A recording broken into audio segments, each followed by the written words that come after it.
No, it's not a mirage. After a 15-year hiatus, Britpop band Oasis is officially back. And the famously feuding Gallagher brothers will be heading out on a UK tour, if they can remain on good terms. The announcement this morning sparked a wave of excitement as fans embraced the brothers' call to not look back in anger, but instead to look forward to what may be the band's most lucrative year yet. James Corcoran is an Oasis superfan. He's also the founder of the Oasis podcast. We reached him near Swansea, Wales. James, have you recovered? Have you caught your breath? Not really, no. As we're speaking now, it's been around about 13 hours, but it feels like it's been about 13 months. It's been an absolutely mad day. Were you losing hope at any point? I mean, did you think this day would come? Well, to be honest, I've always been okay with it not happening. I was very happy to just enjoy the fact that we had Oasis for the years that we had them. Liam and Noel have both been out there doing their own thing and doing it very well. So we've been able to still have music from them. I mean, for years we would describe it, like if your parents got divorced, it was sad, but then you get double Christmas presents.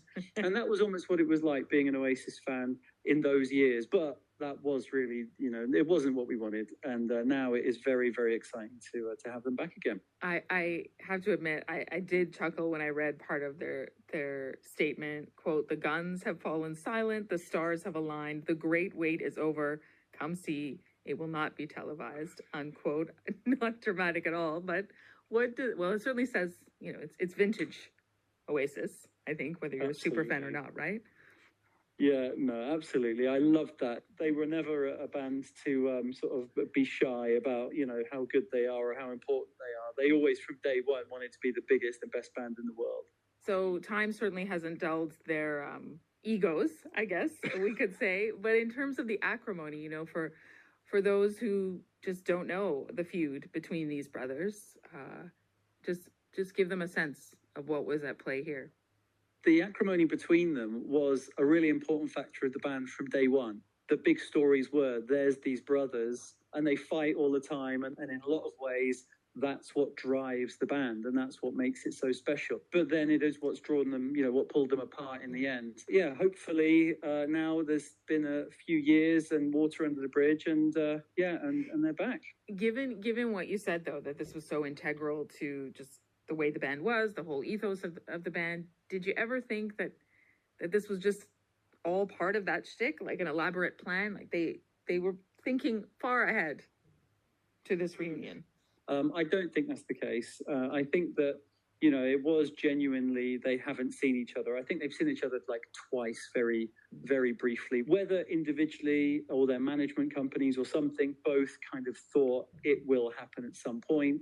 But no, I don't think they were sat there sort of laughing at us behind the scenes, sharing a beer. No, I don't think so. Do you think it just came down to, the money and the timing? I think it's the timing. I mean, it's sort of quite unpleasant to talk about, but I think a big factor is that Liam really didn't get on very well with Noel's wife, Sarah. And Noel and Sarah got divorced not too long ago. And so that was then, a potential barrier out of the way. But I think the money is obviously there. If it was, I don't think this would be for a charity gig. We don't necessarily need the money. They're both very wealthy. But, Noel has always been happy to try and break records, to try and be the biggest band in the world again. I think that there's definitely a competitive edge there. Favorite memory of yours? I'd say my first time seeing them live in Cardiff in 1996. I was only 15 at the time, and it was my first really crazy standing up down the front gig, and it was insane. You were getting absolutely crushed, but it was the best feeling in the world. And I remember just thinking, I'm going to die. I'm actually going to pass out here. But then I think, right, after this song, I definitely need to go back and take a breather. But then, the intro to Cigarettes and Alcohol comes in and you go, no, I've got to stay in. If I die, I've died happy. I've got to stay here. And so, so it's probably the closest to death I've ever been.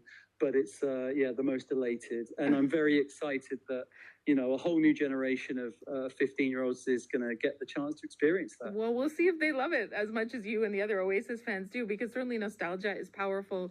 It was a moment in time. The songs live on. People love the songs. Britpop of that time, certainly, and the legend of the band. But they might not live up to expectations. Maybe they don't have it anymore. No, not at all. They're not kind of, being dragged out of the retirement home. These guys are fit, ready to go, ready to do it. And I just can't wait. How many shows are you going to go to? Oh, well, I'd love to go to all of them, but I think I'd literally have to sell all my kidneys to do that. And I probably need those if I'm going to be drinking at the gigs. I think it would be good to go to Cardiff because that's the first one. And you never know what's going to happen. It could be that halfway through the first song, Liam punches Noel in the face, and then it's the rest of them are cancelled. So you've got to be there for the first one just in case. I think that's a smart strategy, James. I appreciate your time. Good luck getting tickets. All right. Thank you very much. James Corcoran is an Oasis superfan and the founder of the Oasis podcast. We reached him near Swansea, Wales.